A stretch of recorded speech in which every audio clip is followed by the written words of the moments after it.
Hey, what's going on, my friends? Hold on, let me go and get my my brain food real quick. Jangling, yes sir, I got my Yangling. Basically, I'm cleaning up the garage. You see, I got the car moved over here. I'm trying to get the queue in. But anyhow, regardless of that, I was reading my book today, and based on the knowledge, it said idle speed is a well. Let me go back a little bit more. Holding a constant engine speed requires making just enough power to equal the current loads of the engine. Idle speed is a perfect example of this delicate balance, since load changes from accessories and friction as a function of speed must be offset by careful adjustment and power and sport. Low speed idling is one of the most difficult balances for any engine to make. If this was my book, I would highlight that shit. I don't know what's going on over there. Anyways, fucked up neighbors. Anyhow, I would highlight low speed idling is one of the most difficult balances for any engine to make. With that being said, I actually just had some good results. I've been working on this whole idle, setup. This is a new kind of region for me, because with the KA, I didn't have no idle air control valve. And now with the VQ, I needed it more pronounced than with the KA, because I would have my adjustment screw, the throttle TB stepper, set to where it cold starts, so it would be good, but when the engine warmed up, it would rev, high. On this particular motor, it would go to about 1300. It wasn't that much of an issue in terms of whatever, but I just wanted to, make everything smoother. Plus the hunting of it, was just too much. I already started up the car and did all that, but I just kind of want to tell you, the first step that I took to get this was get a good solid bass tune. As you guys know, I could turn on the car and everything would be good, drive it around, whatever, even down to idling when the engine was warmed up. So once you have the engine working good and warmed or whatever, then the other thing you want to work on is the warm-up enrichment. Now I had that warm-up enrichment set, pretty decent with the throttle, screw set to a certain degree, so it would keep the throttle plate slightly open and whatever.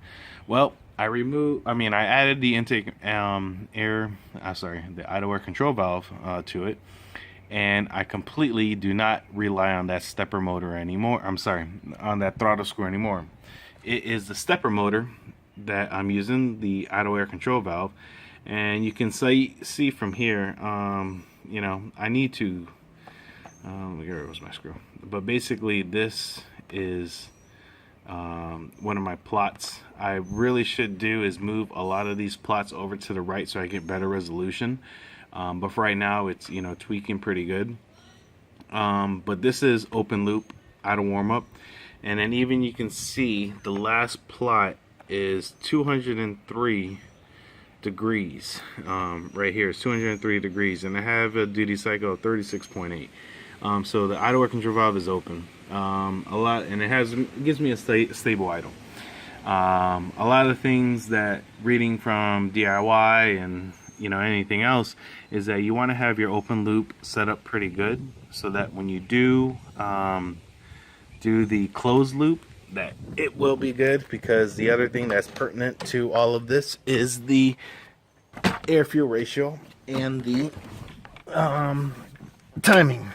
So I'm gonna see, no foot on the gas, I gotta put my foot on the clutch. Oh, and then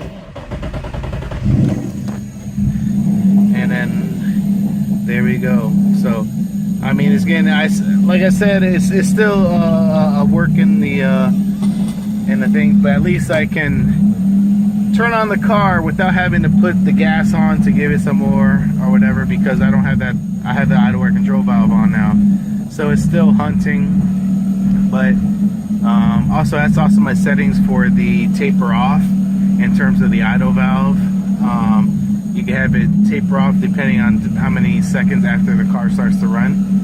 But she's getting pretty there. And then also, you can't follow this tack because it's way off. Because when it's reading like 800 or whatever, it's about 1,000 RPMs or something like that. You know, this is what we're going. This is a 93. We're in 2008. It's a 25-year-old car, 25-year-old tech. So everything's off. But you can hear the idle air control valve working and such.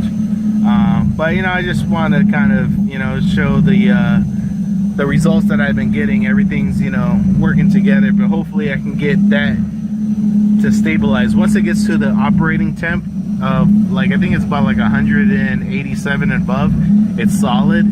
So I got more to play with the idle air control valve, the PWM. Basically this curve, as you can see, it's a little sketchy. I could take this plot and move it up a little bit, but at the same time, this is the warm-up enrichment, and you want to have this coincide, you know, with your air-fuel ratios. The timing is the timing. And then there's also this other feature that Tuner Studio has. If you go to startup idle and then the idle VE settings, basically it will work off of these idle settings. I have it turned off. I had it on at a point, but it was messing with my configuration. But if I were to turn this on and then have it set above, let's actually go to 170. At 170, it's going to follow these VE functions. I can basically set this up to kind of lock in. Now, I don't know if this takes into effect the Eagle control that you guys can find over here in Fuel and AFR Eagle control. These are the settings for the Eagle control. Basically, it will adjust the air-fuel ratio based on, you know, how many ignition events per step or whatever, based on all these figures, and it will look at, if I can find my cursor, the fuel, it will look at this AFR table 1. Now this AFR table 1 is the AFRs that I want. So I have it at 13.8. I mean, let me see if I can, oh, the fan's just turned on. See, there goes that electrical load that we're talking about. But if I increase this, if it wants to go up, come on, there we go, and then we'll just burn it, and then, you know, but anyhow, now it plays into a factor because I got a load on the battery, and you see how the fans just cut off there, and then the engine revved up a little higher. But this is all of these different functions intersect with each other, so finding the right recipe for everything is key. But I'm slowly getting there. Like I said, I'm not no professional tuner, but if you read and you do everything, you know, yourself in terms of practice, you will be able to do what essentially you could pay other people to do. So, all right, my friends, that was just it. So turn that off and we are good to go. So, all right, late. All right, my friends, it's Memorial Day. We got rain coming, so I'm trying to get the car in. Oops, sorry. I'm trying to get in with the car before the rain comes. Basically, redoing just my cruise and stuff. AFRs. Since I changed up the fuel settings from last time, just, you know, ironing them out, doing some auto tune with this, and then what do you call it, same for upper boost. You know, let me see if I can do a little squeeze here. Let's see, where should we go? Fourth gear.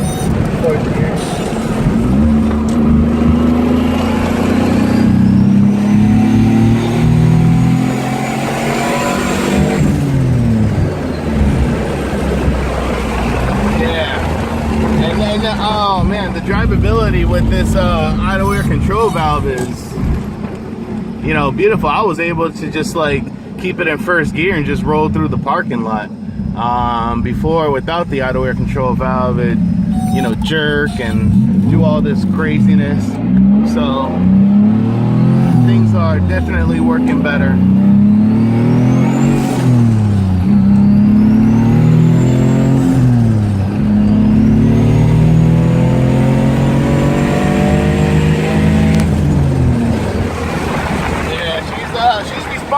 really nice. Real nice. So that's definitely what's up. Like I said, I'm just, you know, cleaning up some stuff. I wanted to put on the boost controller, but of course I needed to hash this out. So we got this going, and hopefully we'll get some more results. So at least, you know, this idle, and I mean, you can see my tack. It's, what do you call it, staying down. But I don't know. It's just another good cruising day. So, alright. Well, maybe we'll. I get my GoPro. Oh, there goes the Tercel. Maybe he wants it. Not the Tercel, Corolla. Gosh. But you guys remember those old ones? Those old Corolla or Tercels that used to put 3S GTE in them? Those things would move, but it's still front wheel drive. Alright, so.